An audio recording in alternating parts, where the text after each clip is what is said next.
Ladies and gentlemen, the following segment of the podcast is presented exclusively by Hillsdale College. For over 175 years, four purposes have defined Hillsdale's mission: learning, character, faith, and freedom. Thank you for listening, and my sincere appreciation to our brothers and sisters at Hillsdale for their great sponsorship.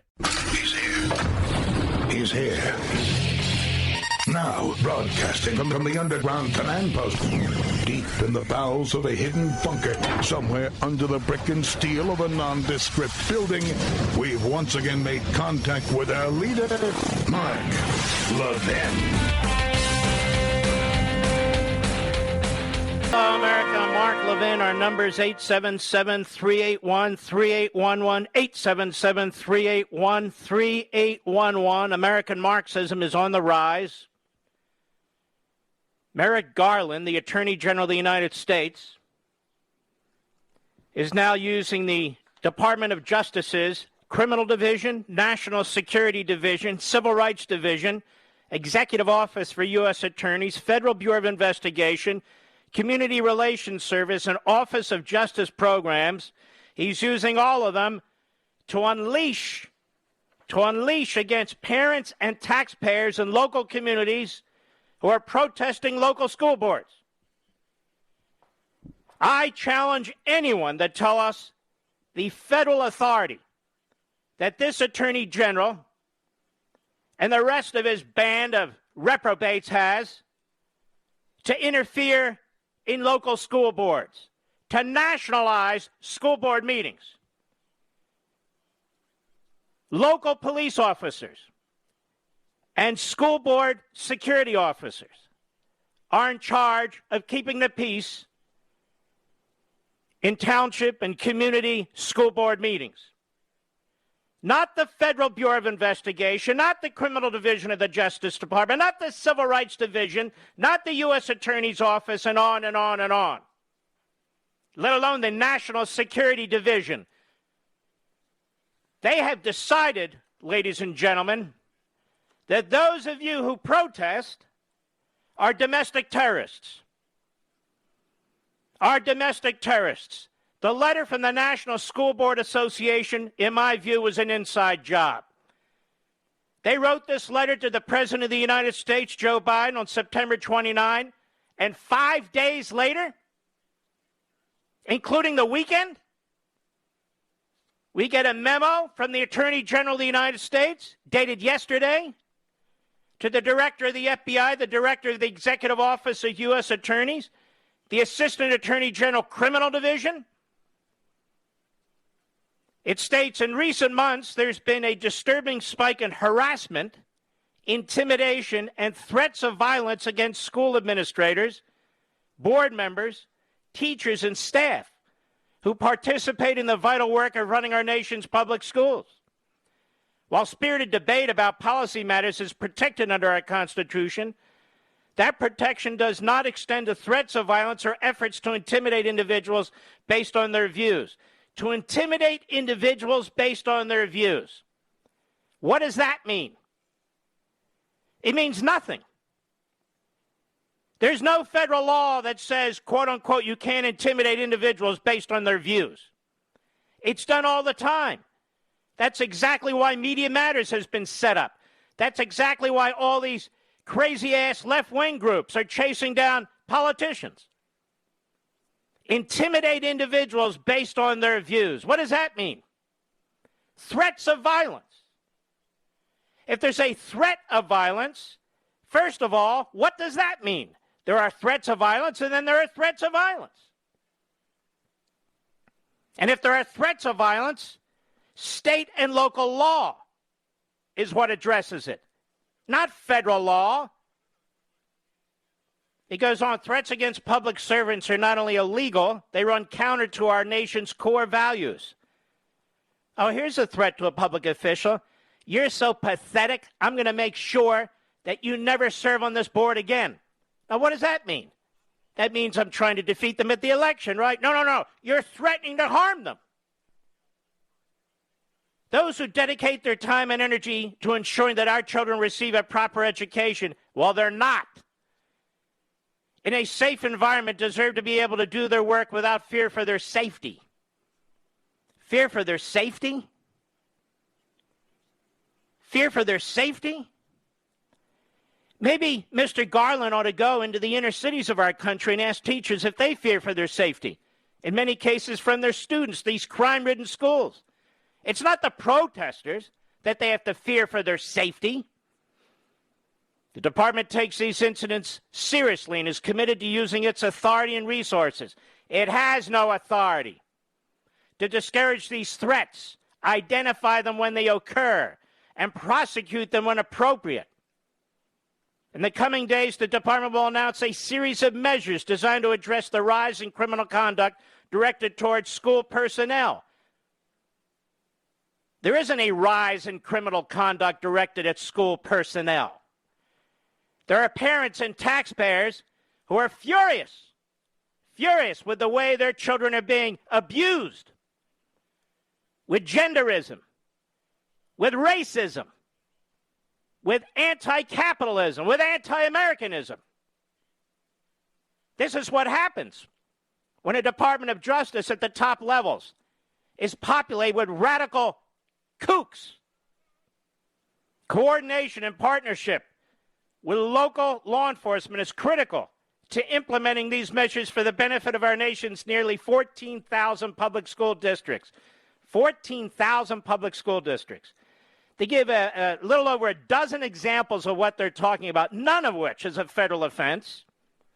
14,000 public school districts, millions of teachers, tens of millions of parents, and this is the best they can do.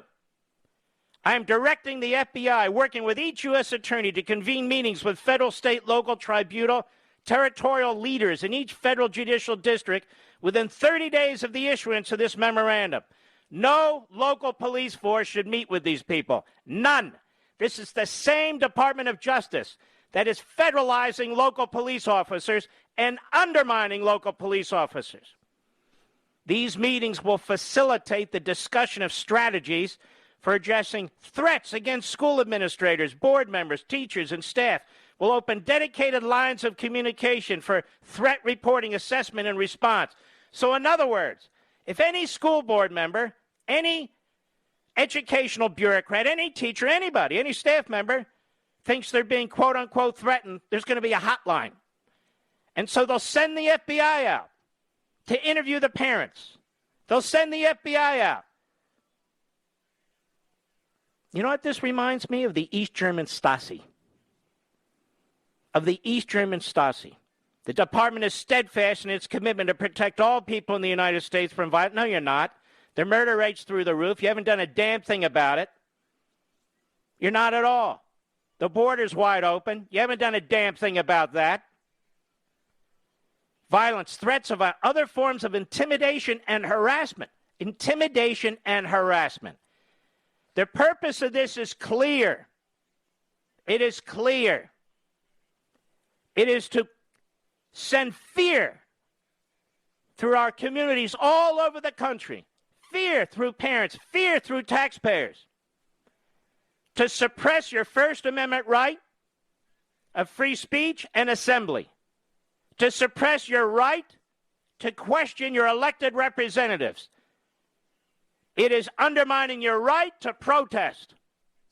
And you can even yell at protests. That's legal too.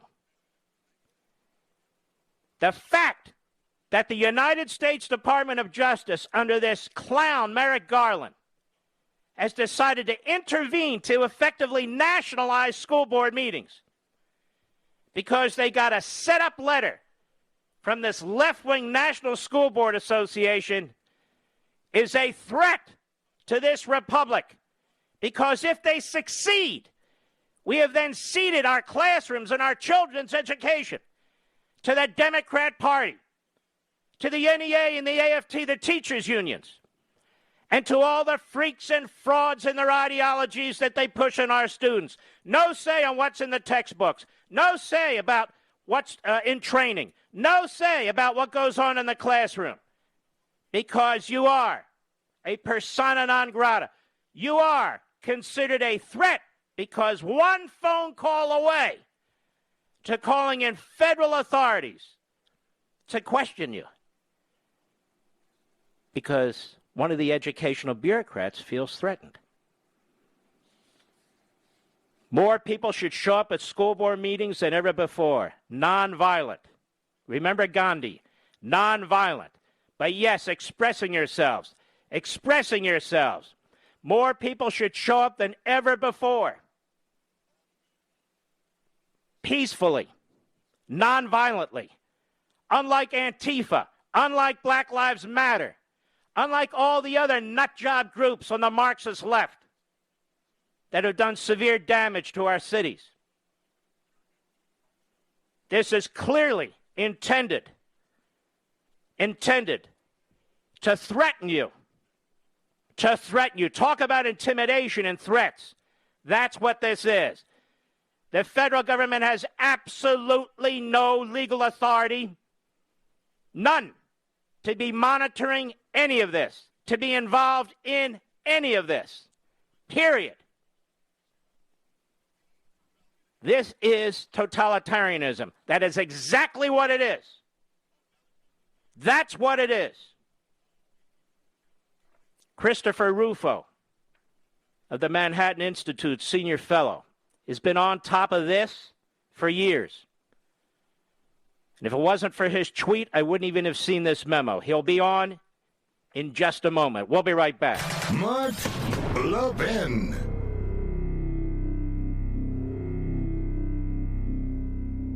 Are you worried about America's future? Times of trouble are full of reasons to despair. But those who built and have preserved our country didn't despair.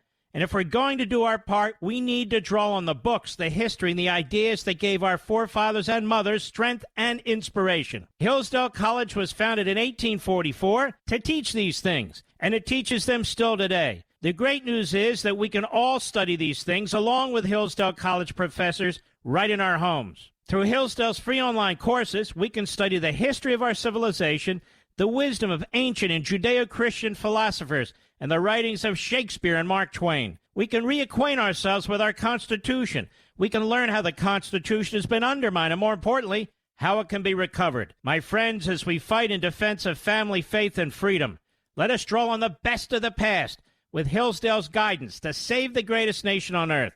Begin learning today at levinforhillsdale.com. That's Levin for Hillsdale.com.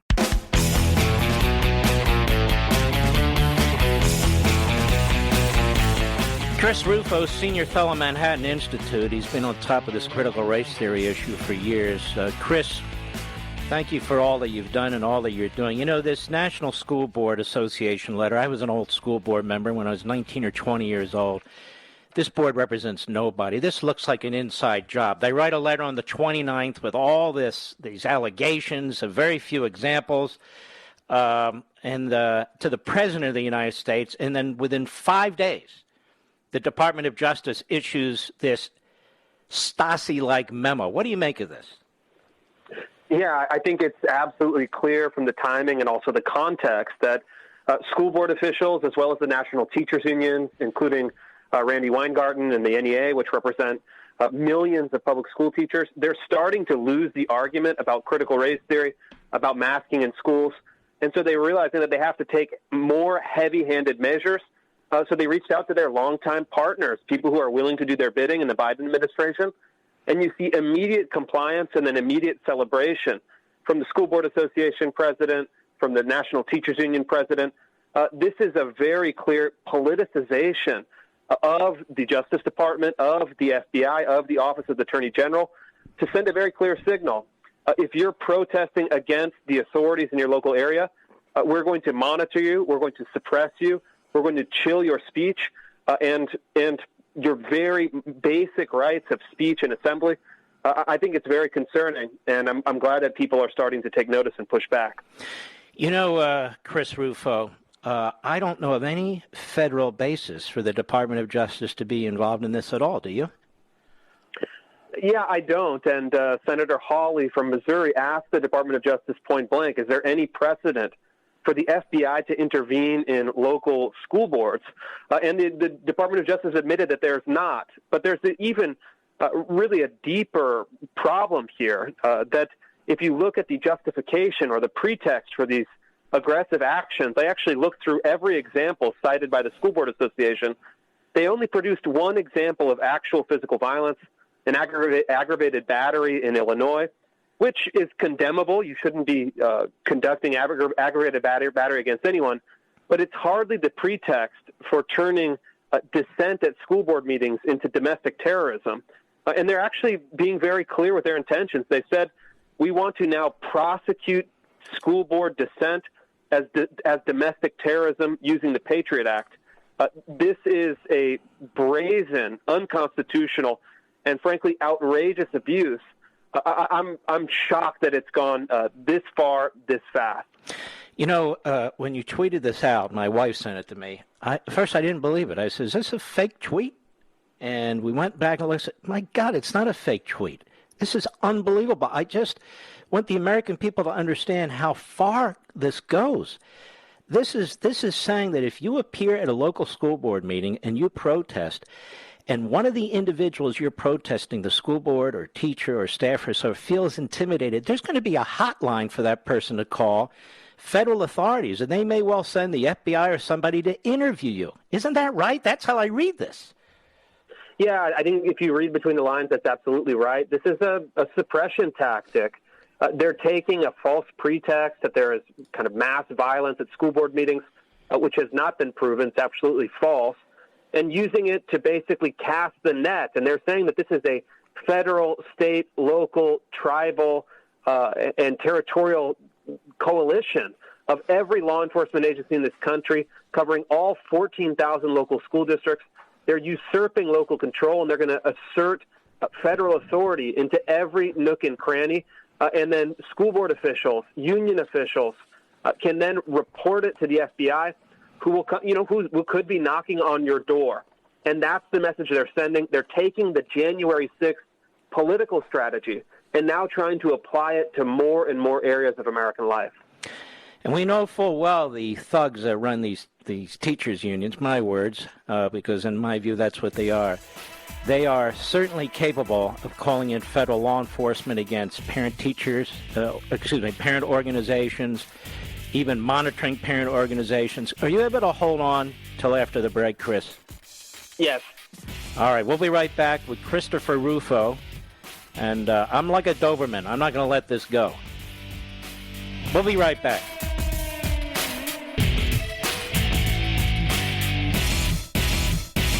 Are you worried about America's future? Times of trouble are full of reasons to despair. But those who built and have preserved our country didn't despair. And if we're going to do our part, we need to draw on the books, the history, and the ideas that gave our forefathers and mothers strength and inspiration. Hillsdale College was founded in 1844 to teach these things, and it teaches them still today. The great news is that we can all study these things along with Hillsdale College professors right in our homes. Through Hillsdale's free online courses, we can study the history of our civilization, the wisdom of ancient and Judeo-Christian philosophers, and the writings of Shakespeare and Mark Twain. We can reacquaint ourselves with our Constitution. We can learn how the Constitution has been undermined, and more importantly, how it can be recovered. My friends, as we fight in defense of family, faith, and freedom, let us draw on the best of the past with Hillsdale's guidance to save the greatest nation on earth. Begin learning today at ləヴɪn4Hillsdale.com. That's Levin for Hillsdale.com. This is the show the New York Times is afraid of. Mark Levin. Call him now at 877-381-3811. Christopher Rufo, it looks like the federal government, all these entities, I mean the National Security Division, for crying out loud, and other entities at the Department of Justice, they're going to be involved in monitoring social media, postal service mail. I mean, that was the request from the National School Boards Association. I should tell people that this is a very left-wing, mostly Democrat organization that doesn't represent a lot of school boards, but then claims to do it. So they talk about how they need help, that they need threat assessments. These acts of malice, violence, threats against public school officials have increased. They request joint expedited review from the Department of Justice, virtually every federal agency that has any aspect of any kind of law enforcement. But it looks like they're going to be monitoring people, monitoring social media. They specifically raised the United States Postal Service. Threats are made through that as well. This is a huge act of totalitarianism, in my view. Your thoughts?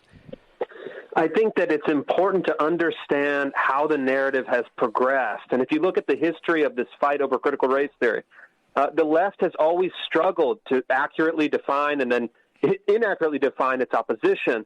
And for a while, they tried to maintain this fiction that critical race theory isn't in schools, it doesn't exist, it's only in legal seminars, which is absolutely false. We've disproven that. Then they upped the ante and started calling people who oppose critical race theory, people who protest at school boards, racists and white supremacists, arguing that opposition to critical race theory is, quote, white backlash. And when that didn't work, we now have new polling data that shows that a strong majority of all racial groups in the United States, white, black, Asian, Latino, now oppose critical race theory in the curriculum.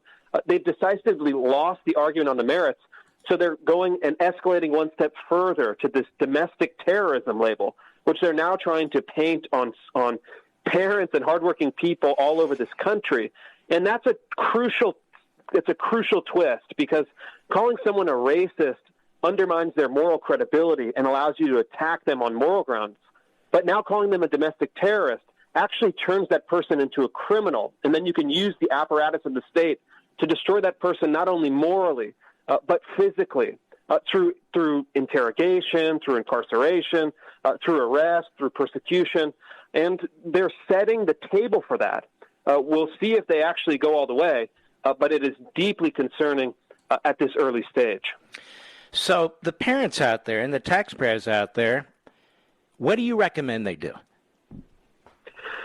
At this point, we have no choice but to double down. Obviously, refrain from violence, go there with the best arguments. I've put together a critical race theory briefing book on my website at ChristopherRufo.com, giving parents the language that they can use to be successful in making their argument.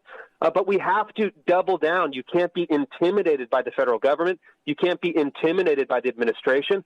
We have to make a principled case. We have to tell the truth, and we have to stand firm in our convictions that the public is the ultimate authority over public institutions, not the bureaucrats at the teachers' unions, not the bureaucrats at the National School Board Association, and certainly not the corrupt agents at the FBI.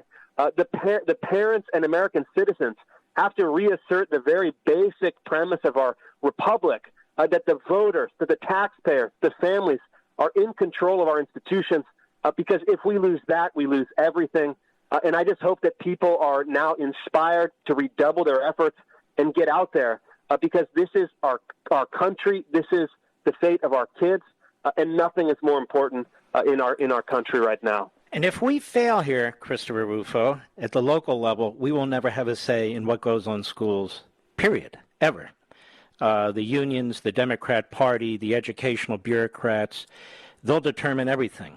And furthermore, a power-hungry Department of Justice or administration will expand this kind of suppression far beyond school districts. So it's very, very important that people, in a nonviolent way, I would argue, show up en masse, make your statements, make it clear that you reject what's taking place here. Also, I think we're going to need some of these nonprofit legal groups.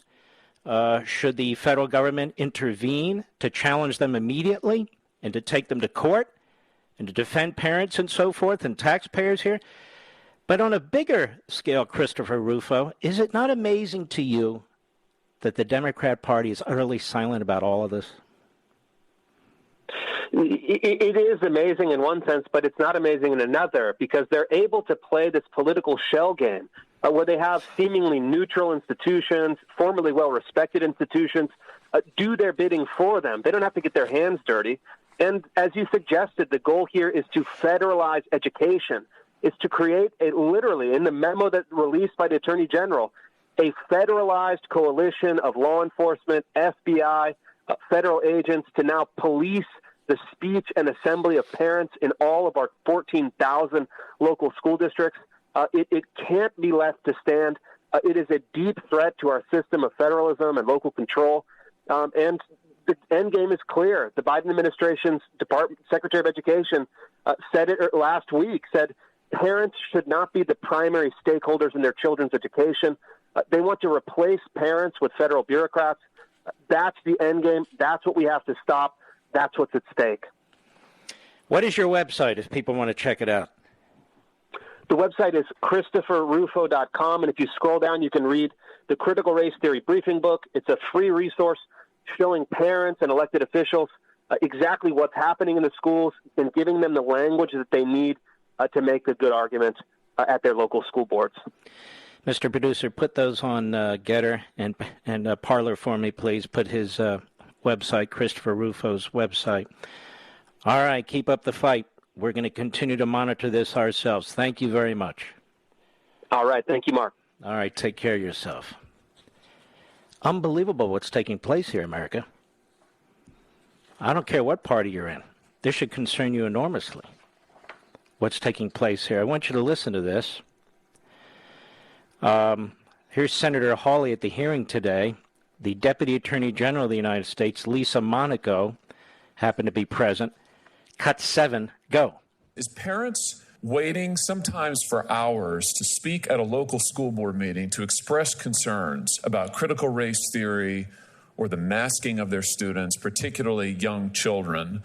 Is that in and of itself, is that harassment and intimidation? Is waiting to express one's view at a school board meeting harassment and intimidation? As the Attorney General's memorandum made quite clear, spirited debate is welcome, is a hallmark of this country. It's something we all should engage in. And no, I don't think so, Ms. Monaco. With all due respect, it didn't make it quite clear. It doesn't define those terms, nor does it define harassment or intimidation. It talks about violence. I think we can agree that violence shouldn't be condoned or looked aside from in any way, swept under the rug at all.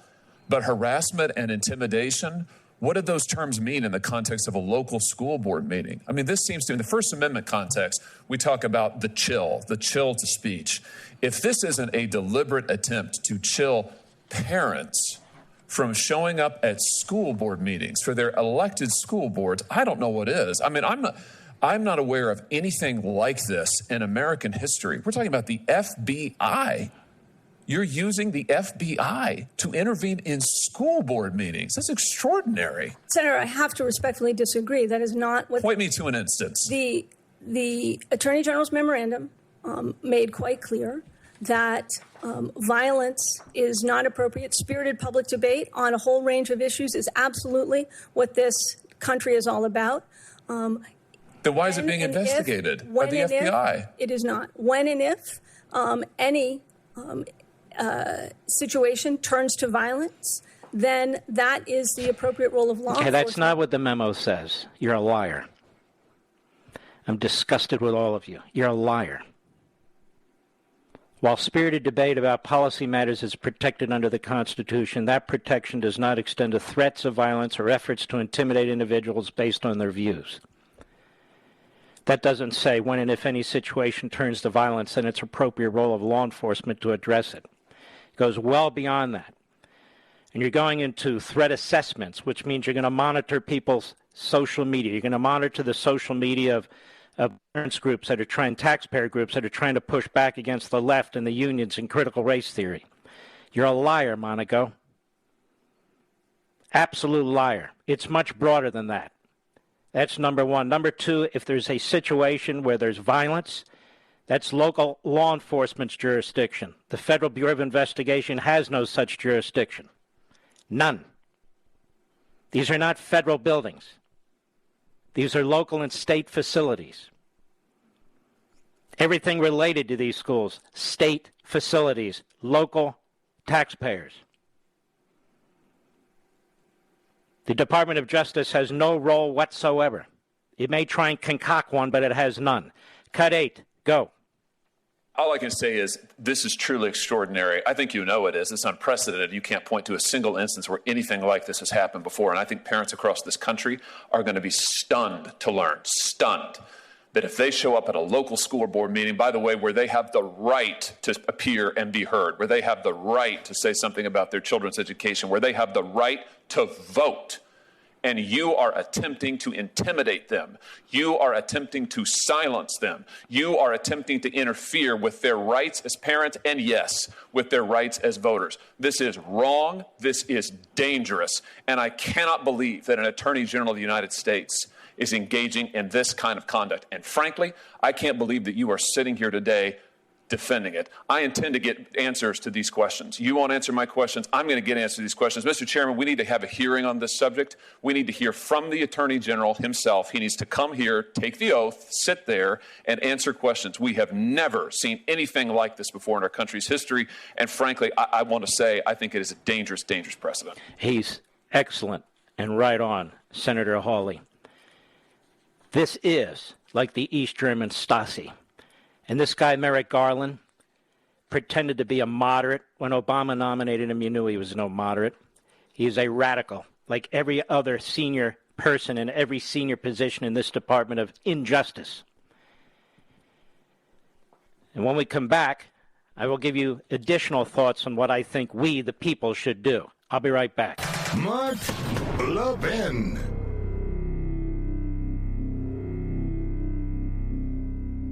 Are you worried about America's future? Times of trouble are full of reasons to despair. But those who built and have preserved our country didn't despair. And if we're going to do our part, we need to draw on the books, the history, and the ideas that gave our forefathers and mothers strength and inspiration. Hillsdale College was founded in 1844 to teach these things, and it teaches them still today. The great news is that we can all study these things along with Hillsdale College professors right in our homes. Through Hillsdale's free online courses, we can study the history of our civilization, the wisdom of ancient and Judeo-Christian philosophers, and the writings of Shakespeare and Mark Twain. We can reacquaint ourselves with our Constitution. We can learn how the Constitution has been undermined, and more importantly, how it can be recovered. My friends, as we fight in defense of family, faith, and freedom, let us draw on the best of the past with Hillsdale's guidance to save the greatest nation on earth. Begin learning today at levinforhillsdale.com. That's Levin for Hillsdale.com.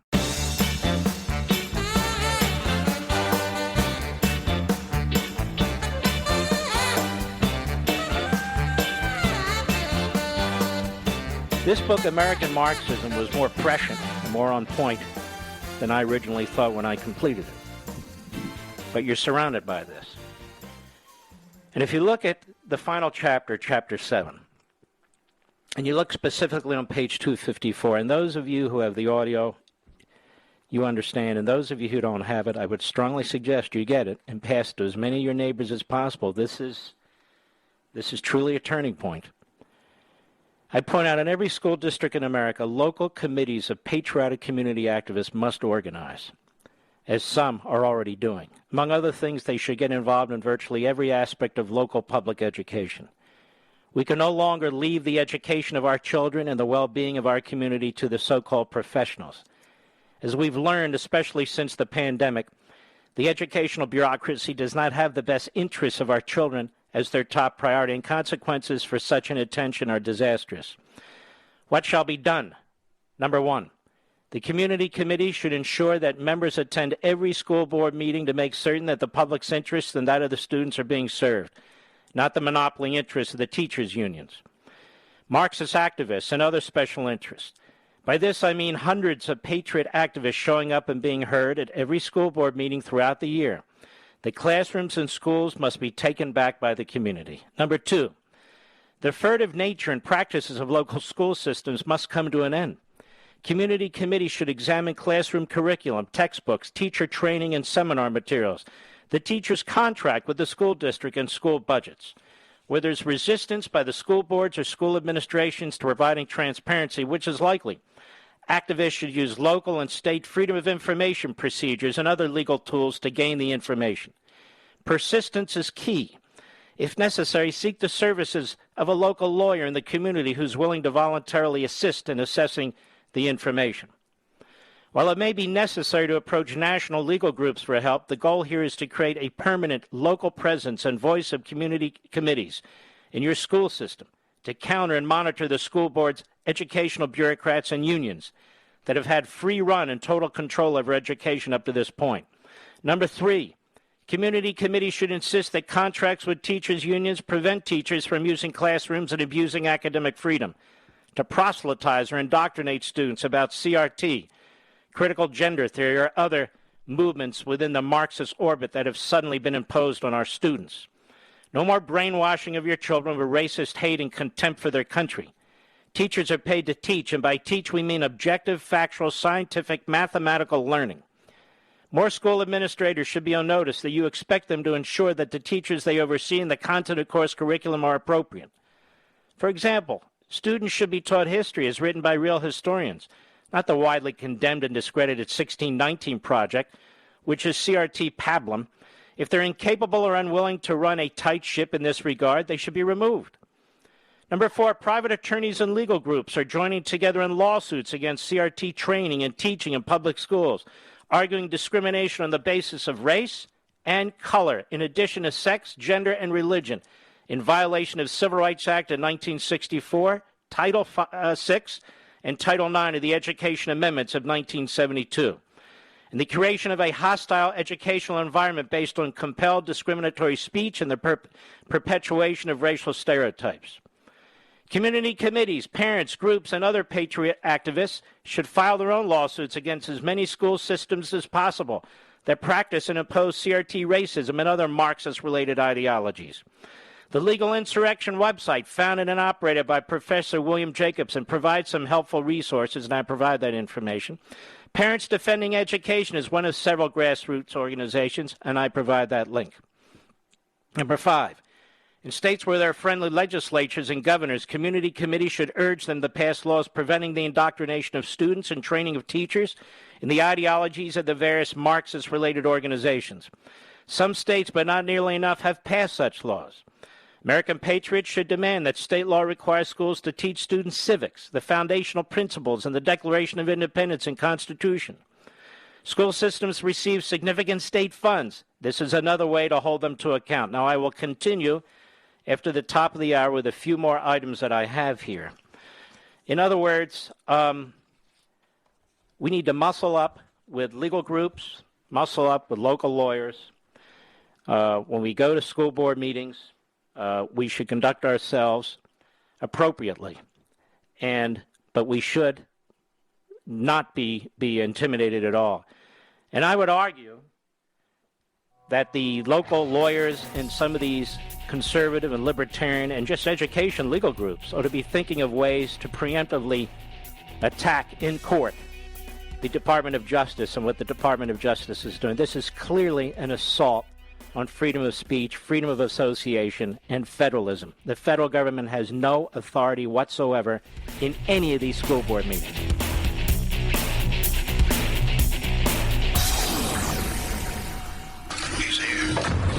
He's here.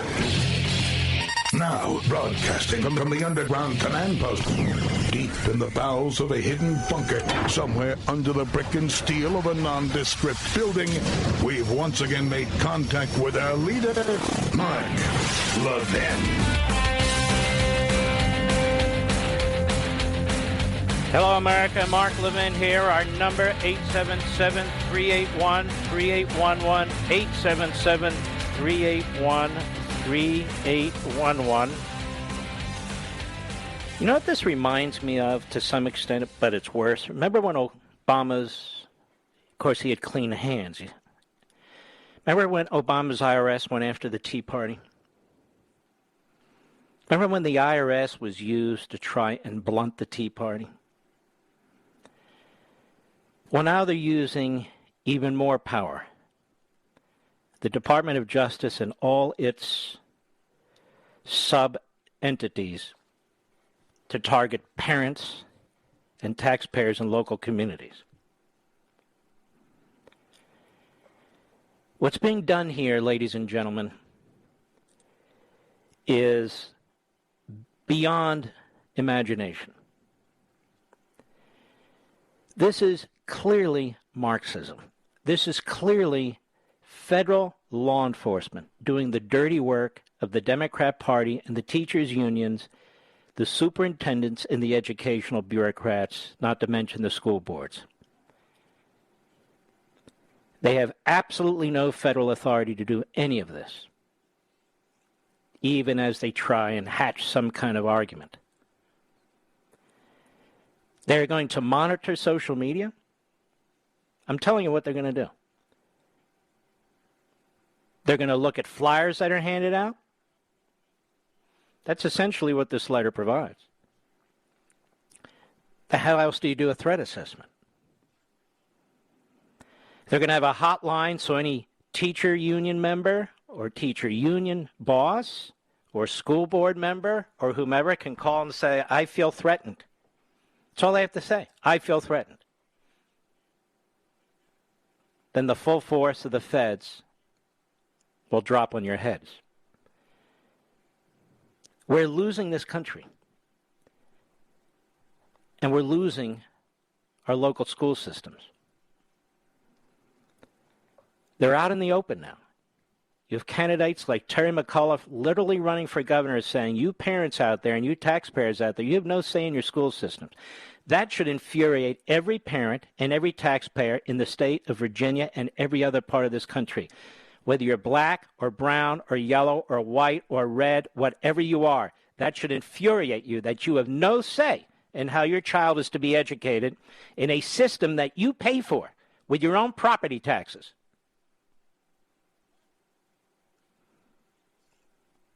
And the teachers' unions have exposed themselves through this virus, that they don't give a damn about your kids. And you got to see firsthand through the virtual teaching what they're being taught. And school board members aren't God. They're supposed to manage a tight ship, not use those positions to indoctrinate your children with their bloody ideology. With their bloody ideology. So this is like the Obama administration unleashing the IRS on the Tea Party, but it's worse. This is a direct assault on the First Amendment of the federal Constitution. That is the only federal issue here, because the federal government has no place nationalizing, federalizing school districts and school board meetings. This administration is the epitome of an American Marxist administration. Look across the board, open borders, mandates left and right. Now, the latest is 5 minutes ago, I just read that Joe Biden wants to suspend the filibuster rule for just one vote to take the cap off the debt ceiling. What that means is they want to be able to push through his massive spending and re-engineering bill. I've been warning you about this. And, of course, now, we'll get to this a little later in the program, they're not even debating money anymore as long as they can get all the programs locked in. As I explained, 7 or 10 days ago, this would be their strategy. Now, I want to continue. In the Chapter 7, We Choose Liberty. Now more than ever, this book is crucial. Not because I wrote it, because what's in it. Number 6, under the education section of the We Choose Liberty activism chapter, in most communities, a majority of property taxes go toward funding the local school system, and the majority of those funds are used to compensate teachers. If school systems refuse to be responsive to the community committees and the public, and if teachers' unions continue to promote their own political and ideological agendas, the community committees of which I speak should organize a taxpayer revolt. The experience of the Tea Party movement will provide excellent guidance. Although teachers' unions in certain states have the power to strike, the power of the purse is an important and underutilized tool in the struggle for control over public schools. Number 7, community committees, I'm talking about setting up these community committees, should demand competition in education. The issue is what is in the best interest of individual students and the public, not entrenched school board members, teachers' unions, and the educational bureaucracy. This triumvirate always opposes school choice, including charter schools, vouchers for private and parochial schools, etc., because they oppose competition. Parents and other taxpayers should insist that tax dollars follow the student, especially now, given the radicalization and politicization of our public school systems and the abuse of power demonstrated by many teachers' unions during the coronavirus pandemic. Number 8, community committees should develop and train potential candidates to run for local school boards or endorse those who share the commitment to true education reform. Number 9, hopefully community committees will be established and flourish throughout the country, making possible the sharing of information and tactics among them. Number 10, there are also steps you can take in conjunction with other groups or nonprofit legal foundations, respecting the political and other activities of the NEA and the AFT and their state affiliates, which are public sector unions receiving special tax and other governmental benefits. These include filing requests with the IRS for their tax returns. Sometimes these unions and other related groups set up tax-exempt organizations. The federal returns of the tax-exempt organizations, Form 990s, are publicly available on the organization's websites. The IRS also accepts complaints filed against tax-exempt organizations for alleged noncompliance with their federal tax status, including, in many cases, teachers' unions.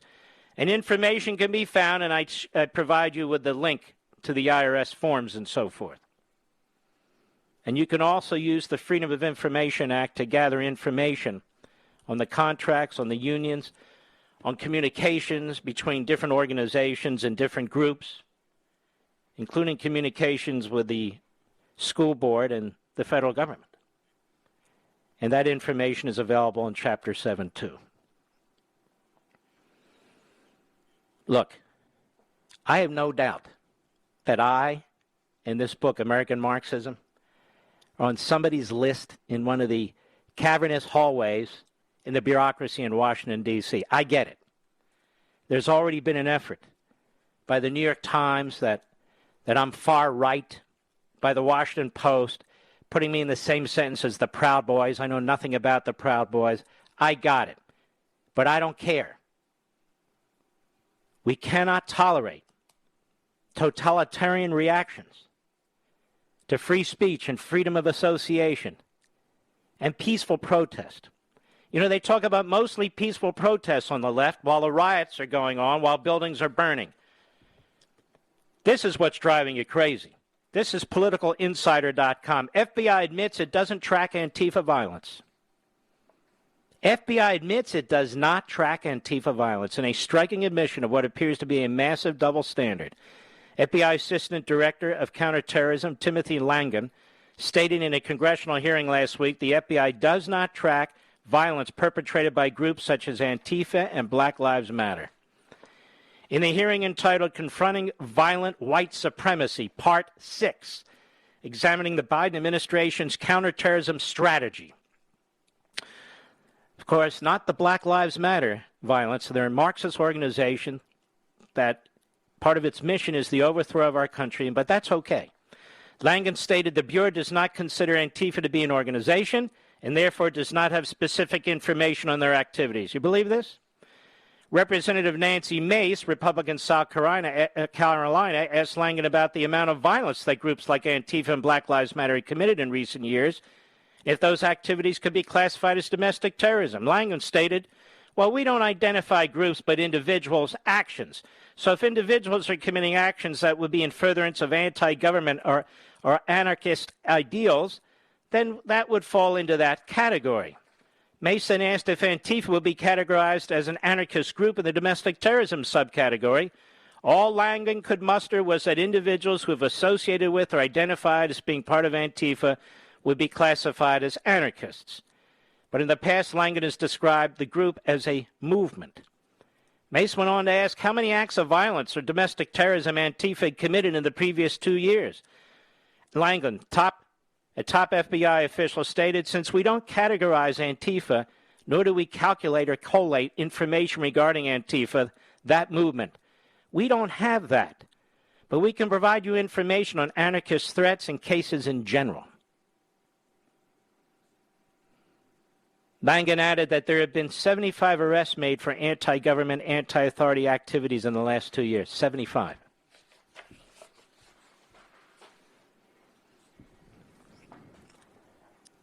Now, this says everything you need to know.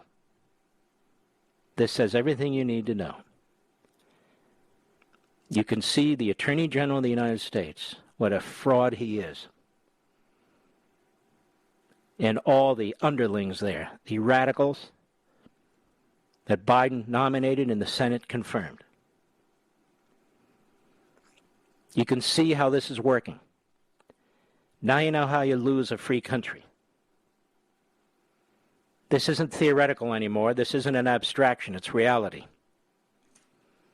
This memo from the Attorney General of the United States will go down in history. Go down in history as an act of subversion against the American people and the Constitution of the United States. Passing language, a few words about the right for spirited debate. That's protected under the Constitution. But the rest of the memo, it's very short, but it makes abundantly clear that what they're doing is not, it's unconstitutional. And what they're doing is absolutely shocking. This National School Board Association writes this letter. It seems to tick off all the issues that the Department of Justice felt it needed. They write it to the President of the United States. Now, somebody who worked in the Reagan White House and also the Reagan-Meese Justice Department, for a letter to get to the White House, among all the mail they receive, or emails they receive, and work its way to the Attorney General of the United States, for him to issue a memorandum within 5 days is an impossibility unless the National School Boards Association was already working with the Biden administration. And let me suggest to you that that's exactly what was taking place. How do we silence these parents and these teachers? How do we silence these parents and these taxpayers? It's no surprise the teachers' union celebrated it. Terry McAuliffe, Democrat candidate in the state of Virginia, celebrated it. All the forces of autocracy and the iron fist of the police state are very, very happy. They want to continue to control these schools, continue to control hundreds of billions of dollars, and they don't want any interference from the parents of these children. I must say, in all the books I've written, I've anticipated a great deal. I did not anticipate this. The Biden administration is an administration that embraces totalitarianism. As I speak to you, my words are being monitored without question. Without question. I'm sure many people at the Department of Justice have read my book and elsewhere. Not to learn anything. I hope millions of you who've not yet stepped in will go to Amazon and get your copy so you understand exactly what's swirling around you. And there are lawful, civil ways to push back. I'll be right back. Mark Levin.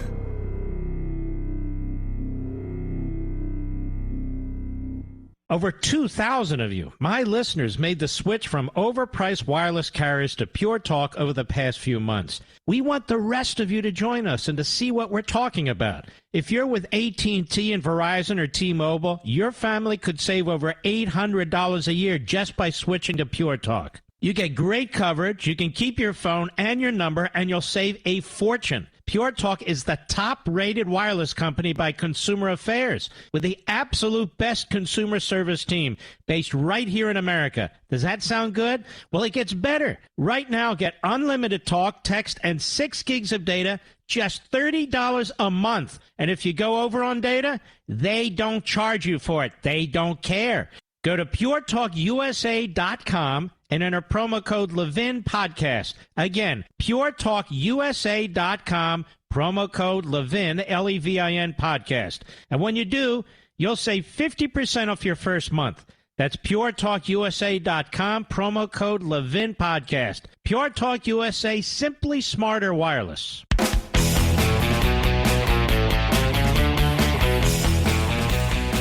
I would ask parents across the board to join the movement for liberty and against authoritarianism. If you're a Democrat, and by this I don't mean an American Marxist, I mean an old-time Democrat, whether you're young or old is beside the point. You need to take a sober look at what's taking place in your country. A sober look. You know damn well what's going on here is atrocious, is diabolical. Every single day that border's open, the southern border, it's shocking. They're getting MS-13 members now, people who were deported, who had raped little girls. They're catching them again and again. Is this what immigration is about, ladies and gentlemen? And the Democrat Party wants to give blanket amnesty as soon as possible. The spending is appalling, and what they want to do to this country is unbelievable. The bigger the central government gets, the less your liberty exists. It shrinks. That's the truth. And you can see what's happening with speech, whether it's big tech or big media, and now school board meetings. School board meetings intended to intimidate you. It's unbelievable to wake up to this every day. But this is what we're facing. If you love your children and you love your grandchildren, you're not going to stand for this. There are many civil, peaceful ways to protest and to push back. Notice how we always talk about civil, peaceful ways. And I read to you the other day, right out of American Marxism, how these professors are preaching violence. They're not monitored by the FBI. Their social media is not monitored by the FBI. They're not kicked off Twitter and Facebook and the rest of it. What has become here, what's happening here now, is that certain citizens are preferred over other citizens. Certain citizens have rights that other citizens do not have. Certain citizens are to be respected, and other citizens are to be disrespected. That's what's taking place now. I'll be right back.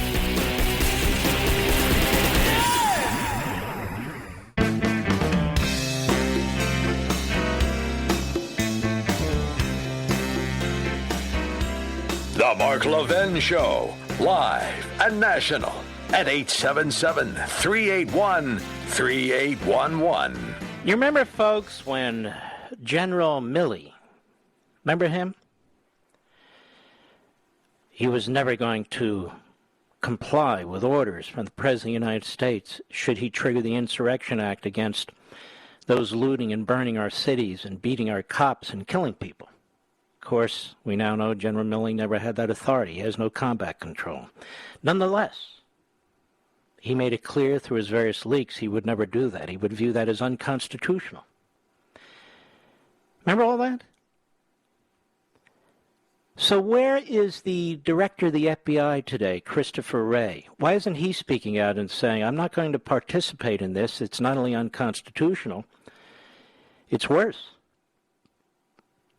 We're not going to trash parents and taxpayers and treat them all as if they're domestic terrorists. Where is Christopher Wray today? He's nowhere. I don't expect all the other hand-picked Garland, Biden, Justice Department officials to object. It's a cabal. Of course they're not going to object. Stick with me, folks. We're not going to just roll over on this stuff. It's just not going to happen. Man, there's so much to get to, but let me do this. Just for our fellow patriots and Levinites out there. The counter-revolution to the American Revolution is in full force. as I start out American Marxism, and it can no longer be dismissed or ignored, for it is devouring our society and culture, swirling around our everyday lives, and ubiquitous in our politics, schools, media, and entertainment. Once a mostly unrelatable fringe and subterranean movement, it is here, it is everywhere. You, your children, and your grandchildren are now immersed in it, and it threatens to destroy the greatest nation ever established, along with your freedom, family, and security. Of course, the primary difference between the counter-revolution and the American Revolution is that the former seeks to destroy American society and impose autocratic rule. The latter sought to protect American society and institute representative government. The counter-revolution or movement of which I speak is Marxism, American Marxism. In America, many Marxists cloak themselves in phrases like progressives, democratic socialists, and social activists, community activists, etc. As most Americans remain openly hostile to the name Marxism. And this is a little bit of a problem I have when our own people on TV and radio continue to refer to people as socialists and progressives. Socialism is an economic model. Progressive is a nomenclature that was given to these early American Marxists by themselves. We're talking about more than an economic issue, and we're talking about more than self-identification. These American Marxists operate under myriad newly minted organizational or identifying nomenclatures such as Black Lives Matter, Antifa, the Squad, and so forth. And they claim to promote economic justice, environmental justice, racial equity, gender equity, etc. They've invented new theories like critical race theory and phrases and terminologies linked to or fit into a Marxist construct. They claim the dominant culture and capitalist system are unjust and inequitable, racist and sexist, colonialist and imperialist, materialistic and destructive of the environment. Of course, the purpose is to tear down and tear apart the nation for 1,000 reasons and in 1,000 ways, thereby dispiriting and demoralizing the public, undermining the citizenry's confidence in the nation's institutions, traditions, and customs, creating one calamity after another, weakening the nation from within, and ultimately destroying what we know as American republicanism and capitalism. Keep in mind, I wrote this book 8 months ago. But there should be no mistake that various leaders of this counter-revolution are increasingly outspoken and brazen about who they are, including bands of openly Marxist professors and activists and so forth. And it goes on.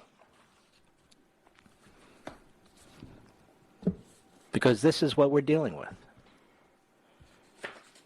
A memo like this from the Attorney General of the United States doesn't just appear. This is based on an ideology. We must crush our opponents. We must change the voting system so they can never win. We must flood the country with individuals, particularly ethnic groups, that have a huge majority voting once they get citizenship for Democrats, meaning keep the Cubans out. We must, despite the thinnest of majorities, fundamentally alter our economic and societal systems. We must destroy local police forces and replace them with a national, federal law enforcement that they control, as you can see right here. And I can go on and on and on. We must promote racism as opposed to unity. We must push Marxism as opposed to Martin Luther King's colorblind society. We must destroy the normalcy of the nuclear family. We must destroy our economic system under the notion of climate change and the Green New Deal. We must centralize our decisions among politicians and bureaucrats who are tied at the hip. The teachers' unions first, the students last. The trial lawyers first, the public last. We must subsidize our brother Marxist Democrats that run these cities, run these states, and run them into the ground. We cannot have contrary voices. We cannot have peaceful association and protests. Conformity and uniformity. If we can't get it, we must impose it. That's what's taking place in your country. One of the excellent websites, Just the News, John Solomon's site, January 6th Commission Chairman once sympathized with black secessionist group that killed cops. He writes, 50 years ago, as a Mississippi alderman, Benny Thompson defended the Republic of New Africa and participated in a news conference blaming cops for the group's violence, even as the FBI saw a group as waging guerrilla warfare. Representative Thomas chairs the Congressional Commission investigating the January 6th Capitol riot, has been a vocal critic of an event he deems an insurrection, offered his sympathy to the police officers injured that day. He's even gone as far as suing former President Trump. But as a young African-American alderman in a small Mississippi community in 1971, Thompson placed himself on the opposite side, openly sympathizing with a secessionist group known as the Republic of New Africa, and participating in a news conference blaming law enforcement for instigating clashes with the group that led to the killings of a police officer and the wounding of an FBI agent. Thompson's official biography makes no reference to the separatist Republic of New Africa. Thompson's affection for the RNA and its members, which FBI counterintelligence memos from the 70s warned were threatening guerrilla warfare against the United States, was still intact as recently as 2013 when he openly campaigned on behalf of the group's former vice president to be mayor of the Mississippi's largest city. The congressman's advocacy on behalf of RNA, captured in documents, newspaper clippings, and video footage retrieved from state FBI and local law enforcement agency archives, is a pointed reminder that some of the far-left figures of a half-century ago are now the Democrat Party's establishment leaders. Their past now a fleeting footnote in the frenzied vitriol of modern-day Washington. Isn't it amazing how the Washington Compost and New York Slimes didn't come up with this information, America? Because it would undermine their narrative, that's why. For instance, Thompson's Democratic colleague in Congress and the Congressional Black Caucus, Representative Bobby Rush of Illinois, famously co-founded the extremist Black Panthers chapter in Illinois in 1968 before he entered politics. Both the RNA and the Black Panthers were avowed supporters of insurrection. And at one point in 1967, armed Black Panthers stormed the state capitol in California. Thompson, he writes, an affable silver-haired politician known simply today as Benny, is one of Mississippi's longest-serving congressmen and chairman of the House Homeland Security Committee. He dropped his NAACP-sponsored suit against Trump when he was appointed to lead the January 6th Commission. The congressman had a much lower national profile back in 1971 when newspapers referred to him simply as Alderman B.G. Thompson from the community of Bolton, Mississippi, where he became acquainted with the RNA. He was never charged with any wrongdoing in connection with the group, and on multiple occasions publicly sided with its members, even as law enforcement documented how the group had engaged in violence and it was training for possible warfare. Just the News was alerted to Thompson's embrace of the RNA by former federal law enforcement officials and Mississippi state officials who remembered his advocacy for the group and criticism of police. And Just the News obtained video footage, newspaper clippings, and law enforcement documents from historical archives and the FBI that validate the story. That's Liz Cheney's new best friend. Now he's investigating what was not an insurrection. I told you. Certain people have certain special rights and other people do not. That's the way it's cutting. I'll be right back. Mark Levin.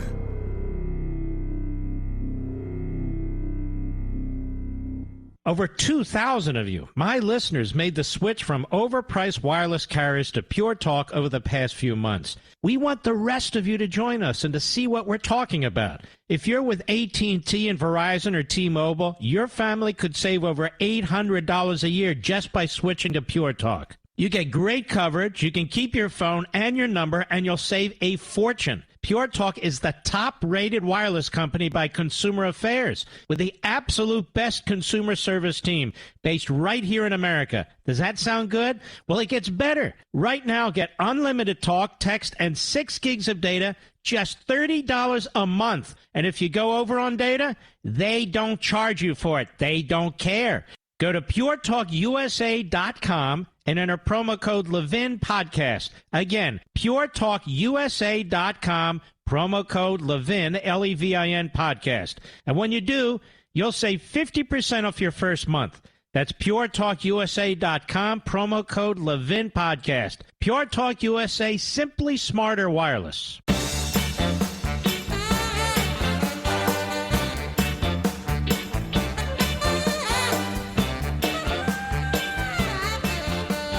There are no more civil libertarians in this country, certainly not on the left, certainly not in the American media. They breed totalitarianism and autocracy more than any other entities in this society. Or Garland and the rest of them wouldn't dare try what they try, because they know they'll get support from the editorial page of the Washington Compost and the news pages, as well as the New York Slimes.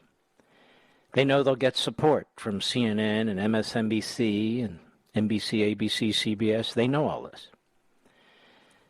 So there's really no such thing as a free press anymore. They are corrupt as hell. They'd be just as comfortable working in communist China or fascistic Russia or Islamo-Nazi Iran, except they wouldn't get paid as much. They view the Republicans as the enemy. They view parents as the enemy. They view taxpayers as the enemy. That's why most of these Sunday shows suck and why you shouldn't even watch them, to be perfectly honest with you. That's why they try to put Fox and OAN and Newsmax out of business. That's why they try to put conservative talk radio out of business. They don't care. No big deal. All right, let's move to the budget now. Actually, let's move to the whistleblower. I don't care about this whistleblower, this Facebook whistleblower. I told you yesterday, I don't care about this whistleblower. Something doesn't smell right. And, of course, as much as I detest Facebook, it doesn't mean I have to throw in with a leftist. And that's exactly what she is. What am I talking about? Well, our friends at the National Pulse, Facebook whistleblower donated 96 times to Democrats, including to anti-primary extremists and AOC. Facebook whistleblower Frances Hogan is a longtime Democrat donor supporting campaigns for far-left extremists such as Alexandria Ocasio-Cortez. She has also donated money to activist groups actively attempting to derail the U.S. primary process that allows ordinary members of the public to beat out establishment career politicians, the National Post can reveal. Her whistleblowing has been lauded by the corporate media, a sure sign that rather than being a sole actor attempting to call out corporate abuse, she's likely backed by some hefty interests. She first anonymously leaked internal documents before revealing her identity and calling for mass censorship on Facebook, but only of political ideas she opposes. The National Pulse has thus far identified 36 donations from Hogan, it's H-A-U-G-E-N, during her time as an employee at Facebook, Pinterest, and Gigster. All the donations, which total nearly $2,000 since December 2016, have gone to Democrats, including AOC. On January 13, 2020, she sent money to Ocasio-Cortez's congressional campaign, a further contribution to her Courage to Change political action committee. All endorses will embody the ideas of racial, social, economic, and environmental justice, promises the PAC. Her most recent donation was August 4th, sending $100 to the Democratic Senatorial Campaign Committee. And it goes on. Did you know this about her, America? And there's more. From our friends at the Daily Wire. Facebook whistleblowers, leftist activists, repped by lawyer for whistleblower behind Trump impeachment. She has a record of donations to far-left groups, they point out, of course. She's working with Democrat operatives to roll out her complaint as the same lawyers as the anonymous Ukraine whistleblower whose allegations led to Trump's impeachment, but who reportedly turned out to be then Vice President Joe Biden's top advisor on that country. let's see here, going on. She, let's see, I'm just looking. Oh, it's interesting. So the same lawyers, apparently, who represented that Lieutenant Colonel Vindman are involved in her representation. Mark Zaid, a group founded by Mark Zaid.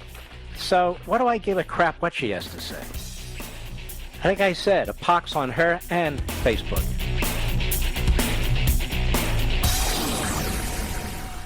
Ladies and gentlemen, this final hour of the podcast is sponsored exclusively by AMAC, the Association of Mature American Citizens. Now over 2 million conservative members strong, AMAC believes in and stands up for the values that we care about: faith, family, and freedom. Thank you for listening, and please support AMAC. And you can become a member at amac.us/join.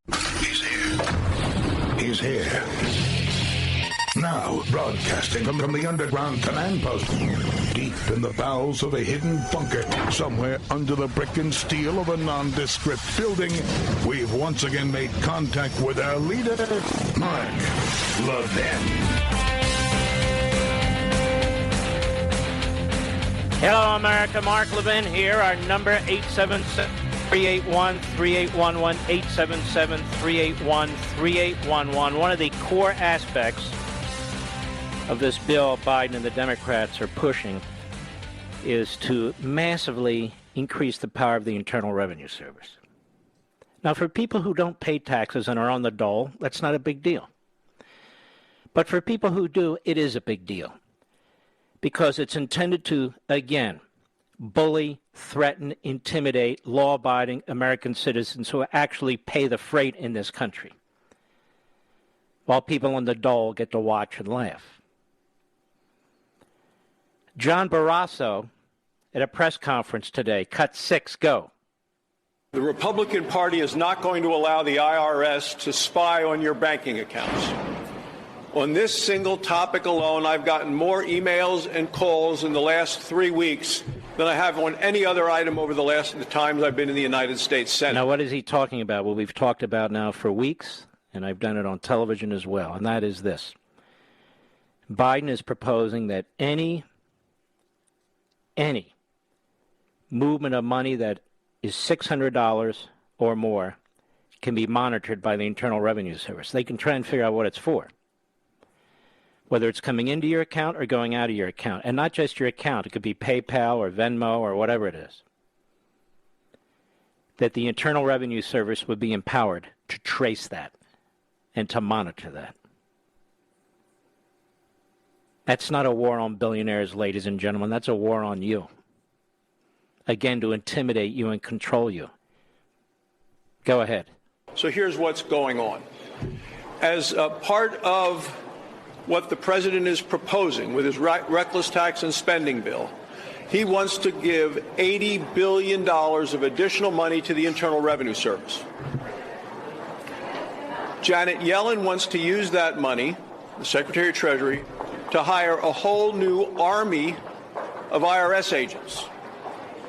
She has said she wants those agents to have access to your personal bank accounts, your checking accounts, to the point where she said that any check that you would write or any deposit you would make for anything above $600 would have to be reported to the IRS. So the bank would have to report it, or the savings and loan, or Venmo or PayPal, any payment made, any deposit made over $600 would have to be reported to the Internal Revenue Service. You believe that?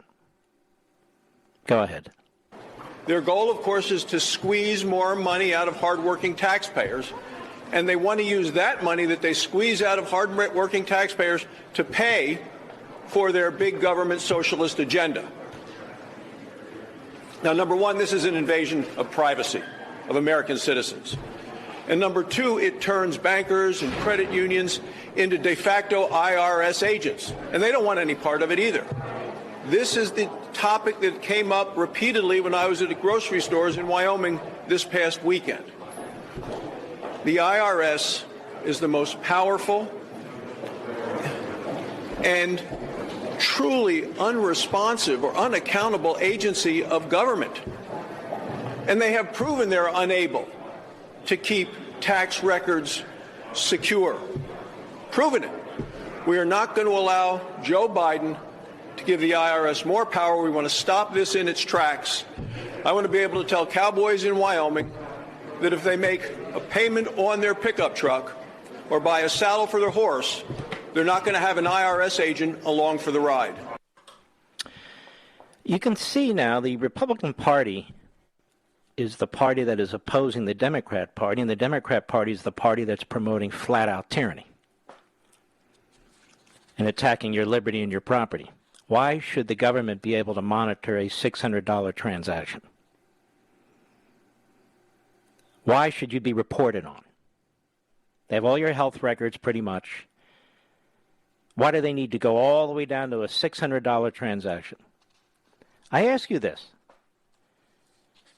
Well, because we need to make sure what people are doing. Just stop. This is unacceptable. Democrats will use a lot of tricks now, according to Brian Rydell, and I've talked about this myself, who is a expert on the budget and spending with the Manhattan Institute. A piece in the New York Post, he says, how does Congress cut a $3.5 trillion bill down to $1.5 trillion? By using gimmicks to hide its true cost. That is the approach that congressional Democrats are brazenly employing to make their spending bonanza appear smaller than it is. Representative Pramila Jayapal, she's a radical nut job from Seattle, openly discussed the use of budget gimmicks over the weekend when she told CNN that our idea now is to look at how you make them funded for a little bit of a shorter time. I've been warning about this and warning about this. And I think Manchin's going to go for this.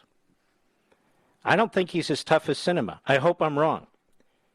But I don't think Manchin's going to go. I think Manchin's going to do this. He'll say, I said 1.5, I agreed to 1.9 trillion, I got the number now. The number is only part of the story. The bigger story is the underlying programmatic activity that they're pushing. Progressives, I just hate that phrase, Marxists, have been abusing these gimmicks from the start. They began with a reconciliation proposal that would cost nearly $5 trillion over the decade. Then, in order to cut the bill's official cost closer to $4 trillion, the bill's authors included a December 2025 expiration of the $130 billion annual expansion of the child tax credit to $3,000 per child, or $3,600 for children under the age of 6. So that made the 10-year cost of the proposal appear to be $750 billion smaller. So in other words, rather than a 10-year plan, they put it at a 5-year plan. But of course, it will not stop. Of course, no one believes Congress will actually allow the child tax credit to be reduced at the end of 2025. And Marxists have declared this policy one of the cornerstones of their long-term anti-poverty agenda. In fact, Democrats purposely selected for expiration a popular middle-class benefit they know even a future Republican Congress or president would not dare take away from voters. And he goes on with the game. So we'll see. The question is whether or not Manchin's going to hold firm. Sinema, too. And that's a big question. All right, we'll be right back. Mark Levin.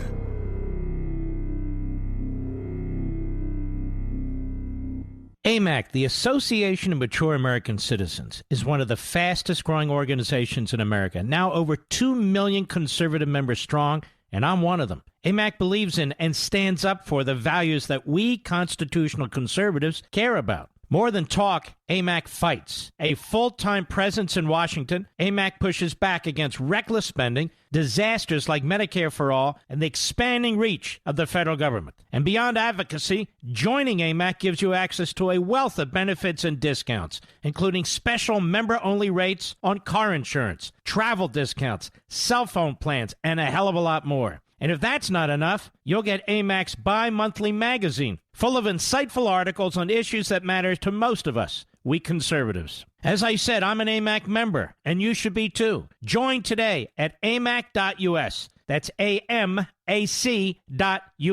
Stop supporting the liberal agenda that the other 50-plus organization has been pushing for. Join AMAC instead. AMAC.us.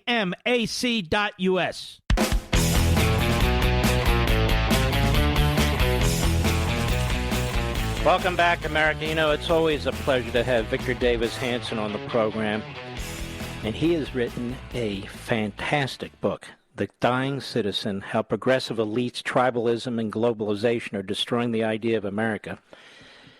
It is a very, very important topic. You see this playing out in society today. Victor, how are you, my friend?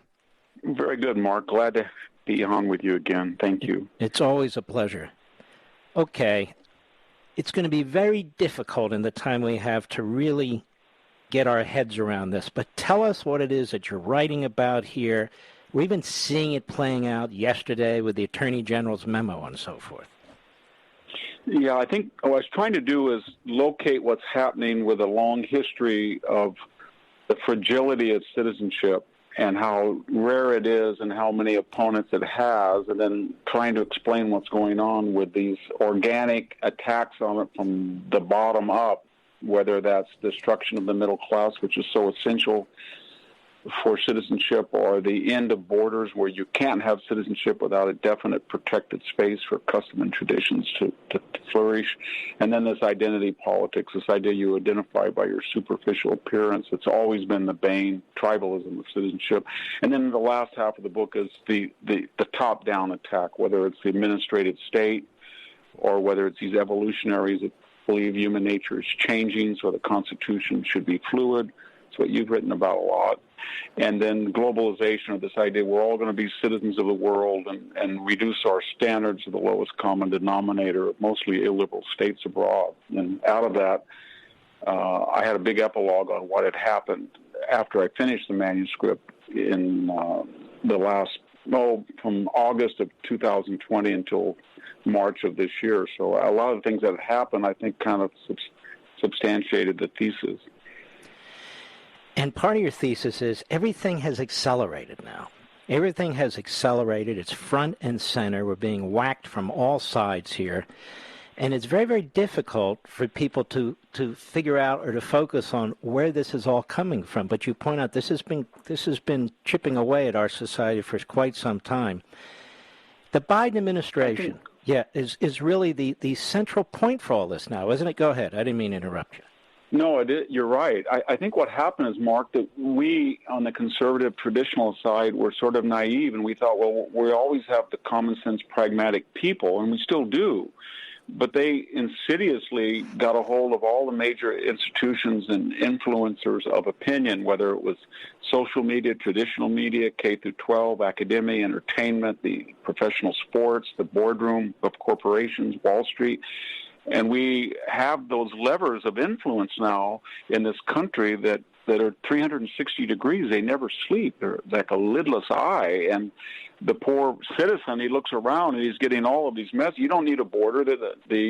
Or you're a racist. The CEO of American Airlines or Disney assumes that. Or Jamie Dimon says this about you. Or LeBron says this. Or this professor at Harvard says this. And he's beleaguered because there's nobody other than the people speaking up on his behalf and reassuring him that he's not crazy, that his institutions, his Constitution, his traditions, his iconic symbols, statues and flags and customs, this is all civic education. And we're a very fragile multiracial democracy. There's never been any in history that survived. And today, Brazil, India, they're not doing very well. We're the aberration. We've got to really nourish it, or we're going to lose it. And yet we have all these efforts, as you point out, with the 1619 Project, critical race theory, open borders, that really are all intended to balkanize the nation and destroy the notion of citizenship and the notion of patriotism, right? Yeah, and they're so predictable. I mean, that was the first thing the Jacobins did, that Reign of Terror group that hijacked the French Revolution. They started to rename, the French founding dates to the year zero. They went after monuments. They went after they changed names. Same thing with the Bolsheviks. They did the same thing. They Trotskyized anybody out of existence. And so these people are not liberals, they're not progressives, they're not Democrats, they're hardcore leftist revolutionaries. And they're a small minority of the population, but they intend to erase all our reference to our customs and traditions and try to convince people that this country was flawed at its beginning and it got worse through its duration. And if we just are complacent, they're going to win, because they don't need a majority, since they have, as I said, and you've warned us, they've got so many areas of influence: education, communications, you name it, entertainment. The book is The Dying Citizen. Folks, this really is a fantastic book, how progressive elites, tribalism, and globalization are destroying the idea of America. It's impossible to get in the fullness of this book in an interview of 20 minutes or 30 minutes, but I want to strongly encourage you to get your copy and get copies for your friends and neighbors. Victor Davis Hanson is really a tremendous mind and a wise man of our time as far as I'm concerned. Now, you talk about the unelected, the bureaucrats. You look at this Merrick Garland. They put out this memo. They're going to unleash all the powerful enforcement operations within the Department of Justice against parents and so forth. This is just the latest, right? Yeah, I mean, he's the latest godhead. He, Anthony Fauci, General Milley, all they are is Robert Mueller redukes. They left clings on these unelected bureaucratic people that are appointed, and some of them are esteemed, like a Supreme Court justice, and then they invest all of their energy in trying to assure us that these are brilliant, moral, ethical people, but they all have one thing in common: they're not elected, and they're very rarely audited anymore, and they exercise enormous influence and power. So Merrick Garland has decided that if you go stalk a U.S. senator as she's going to the bathroom and commit a felony by filming her stall, or you violate federal aviation law by going up and trying to create dissension on a plane during a pandemic, that's okay, because that exalted ends justify any means necessary. But if you're a parent and you feel the parents, through their representatives, control education, and they want to make sure the representatives represent what they've been elected to do, then you're a threat to society. And so it's scary what these unelected can do. Are we more servants and peasants, as you say in your book, than we are citizens today? I think we're getting that way because we don't really have a border in the South anymore. If 2 million people can walk across, and the first thing they do is commit a felony by entering illegally, and the second is residing, and then they're given exemptions that you and I and our fellow citizens aren't. I mean, if you have COVID today, and you have better antibodies than somebody who didn't have it, and you do not want to get a vaccination for various reasons, you can't be in the military. But if you walk across the border, you don't have to be vaccinated. Or you can't be a federal employee, but you can be an illegal alien without vaccination. Or you can come across the border from Oaxaca State in Mexico and be eligible for affirmative action on the premise that you're part of the community of the other that suffered oppression, even though you've never been in the United States until the day you came in. So it's very complex. We don't have a border, and we're starting to re-tribalize the bane of civilization. People are starting to suggest that their first loyalty is to their what they call my people, my community, the people who look like me, rather than making race, as Martin Luther King Jr. said, incidental, not essential to who we are. That's a retrograde idea. It's a pre-civilizational idea. Yet, boy, this administration has really pushed it. When you talk about the evolutionaries, you're talking about the people who are basically rewriting the Constitution or rejecting it altogether. Explain that. Well, they feel that human nature changes and can be improved with greater investments in education, I guess science, everything from nutrition to counseling, and therefore this document is static, and it's got to reflect a better world as they see it. And they can't change the Constitution through the amendment process. So they think whether it's a national voter compact by state legislators just voting to reject the Electoral College, they can get 270 electoral votes through the state legislature, and we won't have an Electoral College. They have no reason, they have no knowledge of why we have one, so we don't have a multi-party system, and that we have rural and sparsely populated areas that are uniquely American represented. They don't care. We're one vote in the Senate right now from getting rid of a 180-year tradition of the filibuster, a 150-year tradition of a 9-person court, 60-year tradition of 50 states, a 233 constitutional tradition of letting the states mostly adjudicate national election rules within their confines. And, Mark, this is the beginning. You read law journals, and I was shocked when I was researching this book how many journal articles are calling for the abolition of 2 senators per state because it's not proportional representative, and that doesn't make any sense. That's in the Constitution for a purpose, so that we're not a radical democracy but a constitutional republic, and they're going after that. They're going after the size of the House. They want to see it increase to 1,000, 2,000, 3,000 representatives. Now, Victor, we're going to hold Victor over during the break because we're not done. This is too fascinating. The book is The Dying Citizen. You can get it on Amazon.com.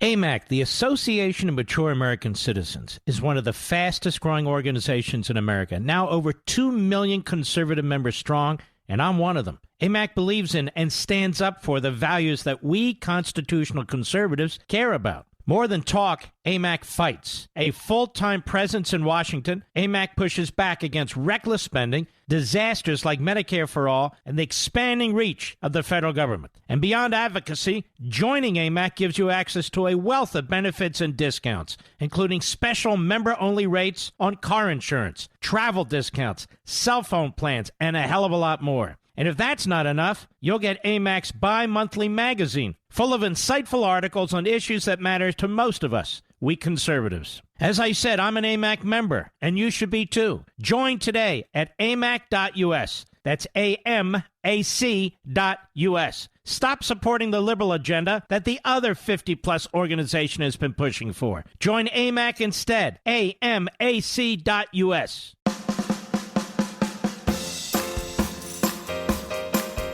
Don't ask him for middle ground. There is no middle ground. Talk with Mark Levin now at 877-381-3811. Our guest is Victor Davis Hanson. The book, fantastic book, The Dying Citizen, How Progressive Elites, Tribalism, and Globalization Are Destroying the Idea of America. The idea of America includes, Victor Davis Hanson, this large middle class built up through the Industrial Revolution and so forth and so on. What is happening to that middle class and why? Well, I think it's being pulled in a lot of directions. I think globalization said we're going to create a 7 billion person market for Americans who have unique skills in finance, academia, media, communications, insurance, corporate. And so that bi-coastal elite where our universities and our capital, our government is, they profited enormously. But the people in between who were muscular and did physical work, that work was sometimes offshore, manufacturing, assembling, small farming, and we could do it. We thought we could mine or cut timber or raise cheap food elsewhere, and then we mixed cause and effect. When the jobs left, we said, well, these people were losers. They didn't code. They didn't go get their proper degree or credentials. And so we just wrote off the interior. I think that was globalization had a lot to do with it. And I think the administrative state looked at the underclass, and a lot of the underclass were new immigrants, and they said, you know what, these people are poor, they have a certain romance that the middle class doesn't have, the middle class doesn't have our culture. So they were caught in between, and no one said, whether it was Aristotle or Tocqueville, you cannot have a democracy or a constitutional republic or without a large middle class, because they're the only people who are autonomous. They don't look to government for help, and they have an innate distrust of the leveraging and the insider contacts of the rich. So they were that stabilizing force between rich and poor, but without them, you have a medieval society of rich and poor. And that's, I think, where we're going, unless we can get it in. The tragedy, Mark, is And if we had this conversation 2 years ago, you and I would be saying we're making progress on the border. It's nearly secure. The middle-class wages have gone up for the first time in a decade. We've finally addressed China's asymmetries. We are looking at optional wars in the Middle East now that we're energy independent. So there were a lot of things that were being corrected, and I was getting optimistic. And then COVID hit, and the rest is history. But we shouldn't have been that fragile, and I think these were long-simmering problems that Trump had, and that agenda had helped ameliorate, but they rested on such a thin margin of safety or error that it was inevitable maybe that we're at where we are. I hope not, but that's a pessimistic assessment. Well, you point out that California is pretty much there, and this is the sort of thing that's spreading throughout the United States at some level. I think so. When Michael Bloomberg said California is the model for where we want to be, and Gavin Newsom, the governor, said during the COVID crisis that we don't want to let a crisis go to waste, that this is a chance to have government inaugurate a more progressive capitalism. Hillary said the same thing about one-payer healthcare systems. So that's where we're going, whether we like it or not. And when Anthony Blinken invites in the UN to adjudicate whether we're racist or not, or we're supposed to go join the Paris Climate Accord again, even though that China and India simply won't meet those benchmarks. And yet, how do you have any international organization take over the sovereignty of the U.S. when half the countries in the world, at best, are illiberal? And how can you ever surrender any of your autonomy from this exceptional country to anybody abroad who just isn't on the same page as far as human rights and history of constitutional government? We're the oldest constitutional government in the world. Why would we want to surrender any of that autonomy to these people who are in nations that are completely failed? Or why would people leave these countries in desperation and come to the United States, even when they break the laws, and the first thing they do is suggest that they have claims or complaints or grievances against a country they know nothing about? Victor, it is hard to see much sunlight when all this is going on. And, in order for people to push back, they need to understand what's taking place. We can't be Pollyannas about this. If we don't know what's going on, we don't know how to fight it. On the other hand, you suggest there are some positive signs. What are they? Well, as I said, we were making progress, and I think what we were doing is that people were becoming aware. They were becoming aware of patent theft and copyright infringement and the Uyghurs and this malicious and venomous role that China was playing. They were starting to see that this Hollywood elite, or the Oprahs of the world, or the Obamas, or the Mark Zuckerbergs, or the Google people. These people, that's the new Democratic Party. It's a party of the very, very powerful, influential, and wealthy. And they were starting to get that. And I think they were starting to be very suspicious of identity politics. And they saw, and I say they, people of all different races. And they were starting to see that they had to be populist and nationalist to a degree, because without there was no other protection of the middle class. So for all the criticism of Donald Trump by the Republican establishmentarians, does anybody in their right mind think we're going to go back to a John McCain, Jeb Bush, Mitt Romney agenda? I don't think that's possible. I think even the people who damn Trump, they virtue signal and they damn him, they're going to run on his agenda because there's no other alternative. And one of the biggest things that I think has been very good, Mark, the Republican Party is now a party of the middle class. All the statistics show it, whether you look at congressional districts by income level or people per capita income, it is the party of the upper middle and lower middle classes. And I think that's very encouraging, because that's the majority, can be the majority of the population. And where I live, Mexican-American people are about 90% of our population in my small rural town, and 43%, according to exit polls, voted to recall Gavin Newsom. And as far as Mexican-American males, it was 50-50, which is incredible given the indoctrination and efforts to demonize conservatives that community has received from the Democratic liberal establishment. Ladies and gentlemen, again, I want to strongly encourage you. You can do it right now. Go to Amazon.com. You can look at my social sites. The Dying Citizen, How Progressive Elites, Tribalism, and Globalization Are Destroying the Idea of America. Victor Davis Hanson writes books that ought to be read. They aren't silly books. They aren't gossip books. They're real books with real substance in them. And this is a book that's endorsed by, among others, Shelby Steele, Senator Cotton, Representative Nunes, a number of friends of mine. So you can be really smart and read this book. You can be really educated and read this book, or you can be all those things, but particularly motivated about what's going on in your country and why it's going on in your country. And when you read a book like this, you can try and figure out what to do about it.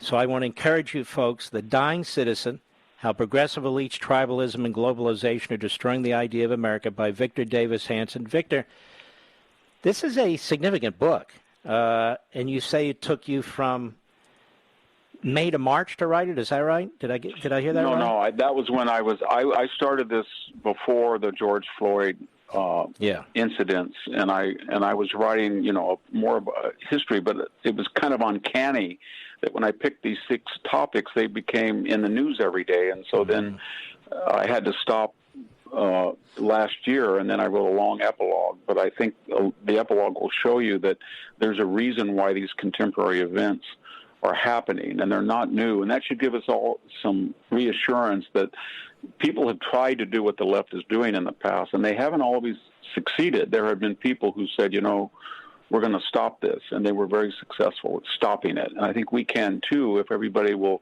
according to their station, speak out. And I think that's starting to happen. And you mentioned the school boards, Mark, and that's something that Merrick Garland doesn't know what to do with. He really doesn't. The Dying Citizen. I'm optimistic.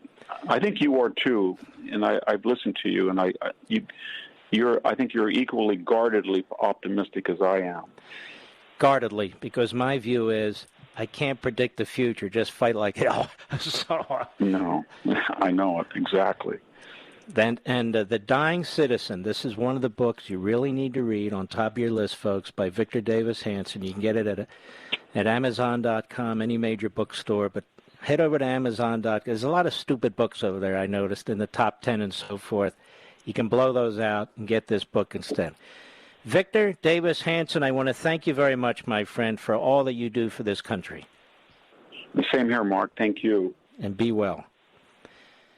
He's a very decent man. He had some hardship in his family. He lost his daughter. He's a committed patriot. He's one of the few intellectuals and scholars who really puts it all out there and is trying to help save the country. His prior New York Times bestseller was The Case for Trump. I think this is essential reading. I really do. If you read American Marxism and The Dying Citizen, I think you're going to be in very, very strong position. And so, The Dying Citizen, head over to Amazon.com right now, grab your copy, or copies for your friends too. I'll be right back. Mark Levin.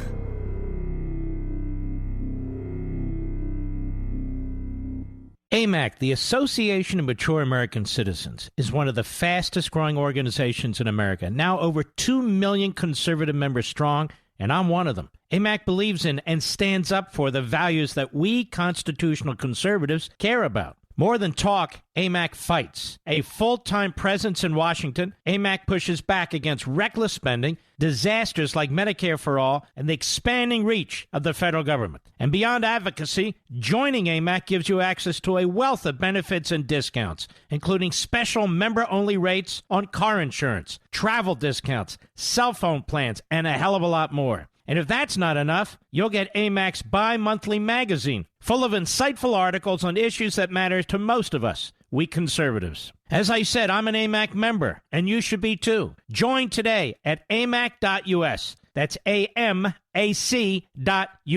Stop supporting the liberal agenda that the other 50-plus organization has been pushing for. Join AMAC instead. AMAC.us.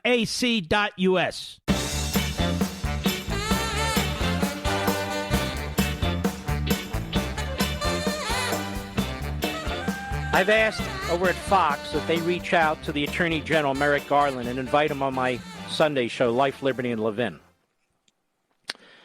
Hope springs eternal. They have called the Public Affairs Office at the Department of Justice that directs you to fill out a media request form, which we did, It says they check it every 30 minutes during business hours, so they will be seeing it. It doesn't allow you to leave a message. We also emailed four different entities within the department, including the DOJ spokesperson, main press email, and 2 women who work in media. So we've reached out across the board to see if Merrick Garland will come on my show Sunday. I'll clear it out. He and I can have a one-on-one discussion about what he's done with this memo, as well as all other things that he's been doing in the Department of Justice. Now, he's a very smart man. He was a circuit court judge. He was going to be on the Supreme Court if the left had their way. So, little old me radio host, I'm sure he could outgun me. So let's hope Merrick Garland takes me up on my request. Let's hope so. I'll let you know. All right, let's take some calls. Let us go to Angela, Erie, Pennsylvania, on the Mark Levin app. Angela, how are you? Great, Mark. I have your book in every form. It's wonderful. And we have formed a parents group in Erie, Pennsylvania in response to what you have written. And some other things that have come up along the way. But we also, I'm considering running for school board. Good. I'm a former educator.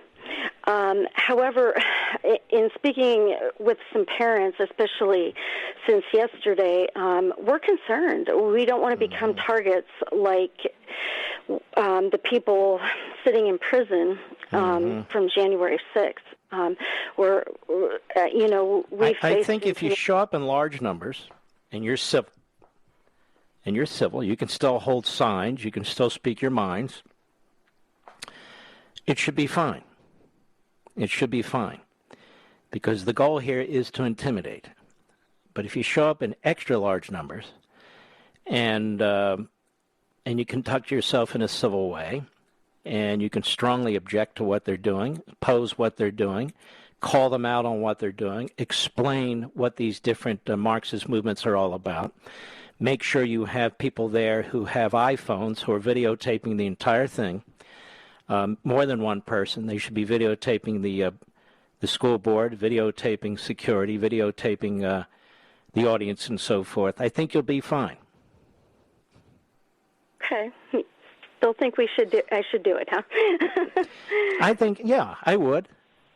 I mean, when I was a school board member, we put up with a lot more than what I see these school members putting up with. And we never ran to the FBI or wrote a letter demanding that the feds come in. That would have been absurd as it is today. But I know there are legal groups as I speak who are trying to figure out a way to stop this before it gets too out of control. I don't know if there's a way right out of the box, but people are looking at this now. All right, Angela, don't hang up. I want to send you a signed copy of American Marxism. Don't be scared to run for your school board. Don't be scared to run for your school board. Go ahead and do it. And we need you folks on the school board. But you see, folks, you see what's going on. These intimidation tactics are disgusting. Absolutely disgusting. Brandon, Tucson, Arizona, XM Satellite, a law student. How are you, Brandon? I'm doing well, Mark. How are you? Well, thank you. Well, I wanted to bring up, since we are talking about Marxism, I'm currently a student, and every day I'm inundated with Marxist philosophy. If we're not talking about Marx and Engels, we're talking about Jean-Paul Sartre.